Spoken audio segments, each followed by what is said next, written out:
Prince Yadav tap tennis খেলতে খেলতে চলে এসেছে বিশ্বমঞ্চে।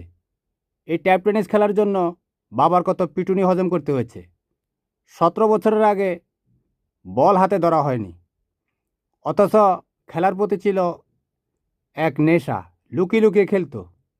বাবা টের পেলে দিত পিটুনি, কিন্তু পিটুনি দিয়ে কি ট্যালেন্ট তাড়ানো যায়? সেই প্রিন্স যাদব এখন আইপিএল কাঁপাচ্ছে। গত বছরও আইপিএলের লখনৌ সুপার জায়ান্টের হয়ে খেলেছিল, তবে তেমন কিছু একটা করতে পারেনি। এবার কিন্তু প্রিন্স যাদব লখনৌ সুপার জায়ান্টের হয়ে 6 ম্যাচ খেলেছে। এর মধ্যে প্রতিবারই সে উইকেট পেয়েছে, প্রতি ম্যাচে উইকেট পেয়েছে।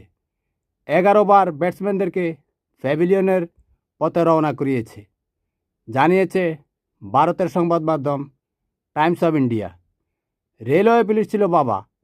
বাবা ভেবেছিল ছেলেটা বড় হলে বাবার অর্থনৈতিক উন্নয়নে কিছুটা ভূমিকা রাখবে, কিন্তু লুকিয়ে লুকিয়ে সে ক্রিকেট খেলে।